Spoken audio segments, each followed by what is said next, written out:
This is a flight video of the GEP Sparrow 139mm.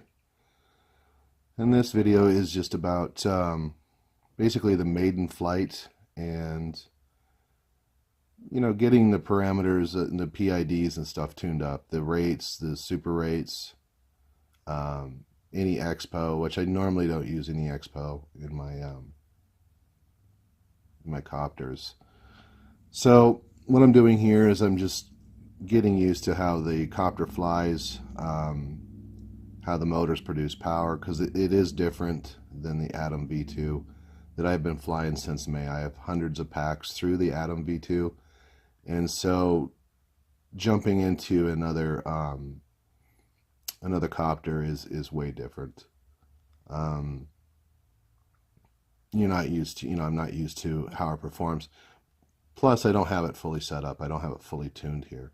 I do have a Lewis script that I'm running on my Tyrannus, so I'm able to do the PIDs and the rates right on the radio, and that's really nice. I'm able to come in, land, change things, go back out there. I did not bring my laptop, so I'm not able to do throttle expo or anything to do with the filtering. And I do have dynamic filtering on. This is Beta Flight 3.2. I have the dynamic filter on. I also have the anti-gravity on. But I made the mistake by leaving my notch filters still in place. So I have the dynamic filtering on, but I still also have the notch filtering filters enabled. So the quad, it does seem a little sluggish a little bit. And that's, that's just an oversight on my part. I should have brought up my laptop, and I was able, I'd be able to fully tune it out there in the field. And here I'm just doing the slow rolls here, trying to see, if my eye gain is high enough that it's going to sit where I want it to sit in the air. The propellers are not reversed. Normally I reverse my motors in beta flight on the smaller 3-inchers. It does make a difference. On the 5-inch, maybe not so much, but on the 3-inch, it definitely does. Dead cat frames definitely reverse the motors in beta flight. It makes a real big difference. So I'm getting used to the rolls. This is not a smooth video by any means. Just like anything, you're trying to tune it in. You're trying to feel how the craft flies, but you're also trying to get the tune properly. It does fly very nice, though. I like the Truex frame design. It rolls nice. It flips really good. It's very predictable. More or less this particular build, because I did use whatever I had on the bench to build it, it is heavier, and it's definitely noticeable while flying. And the throttle with the DYS 1306 4K motors, the throttle response is odd.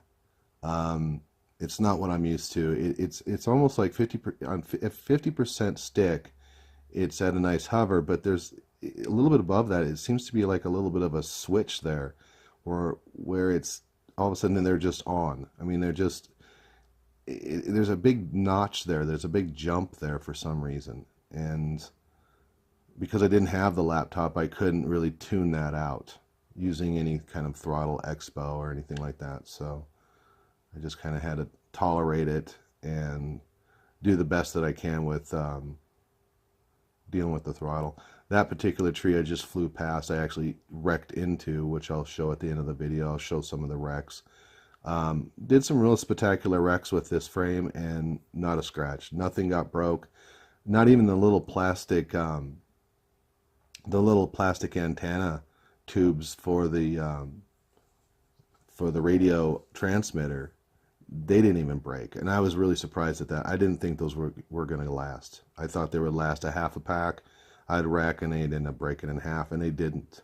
And what I like about the way I built this is that those little antenna tubes actually protect my video antenna, so it's not getting smashed up or anything. Because I had probably 4 to 5 wrecks doing this today, and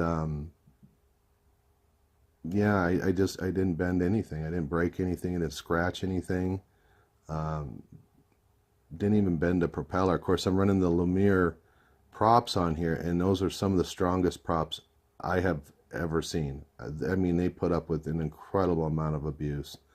I did manage to break 2 of them, but I had to run into a water tower, bounce off the water tower into a tree that was about 100 feet high, and fall all the way down the tree with air mode turned on. So the props were continually going on the way down, and that's how I ended up breaking them.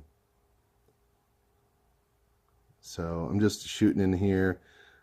There is some interference. The DVR makes it look worse. It makes it look more pronounced than it actually was. Yeah, so I'm just doing rolls right there. I mean, this thing rolls like I've never seen before. I've never had a frame roll like this one does. I mean, it's effortless. So kind of have to tune it down a little bit on the rates on that, because it gets real crazy. This thing will flip so fast, like it'll literally bend the propellers down. That's how fast it flips.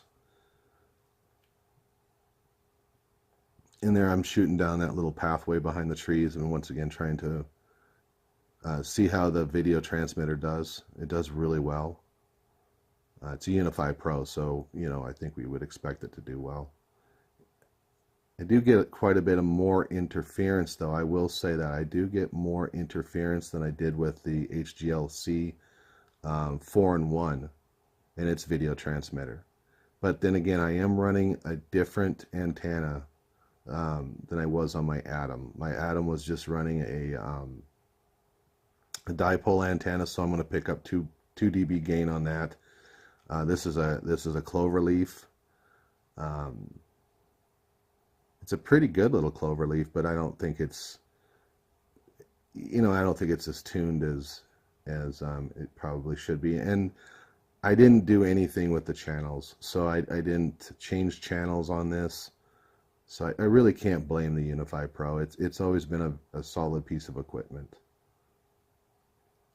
I'm just playing between these trees. These trees are spaced far enough apart where I can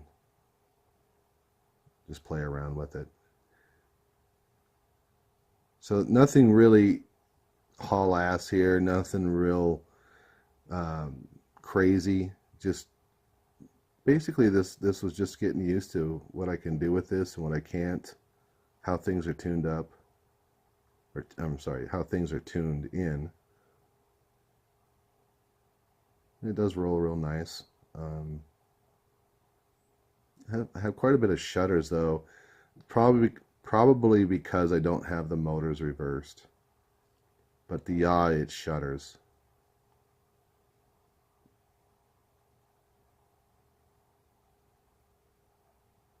So yeah, as the day went by, I was getting, I was getting smoother and smoother with this.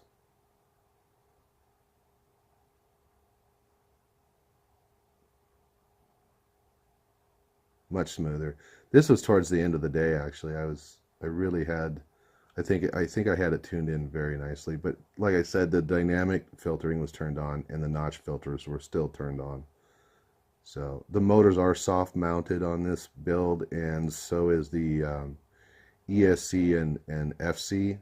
However, it's so cramped in there, I don't think any of that soft mounting really made much of a difference, because I do have the VTX and the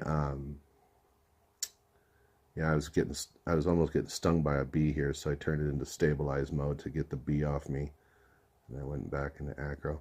But I don't think it really made a difference to soft mount the flight controller, because there's so much crap that's packed on top of it.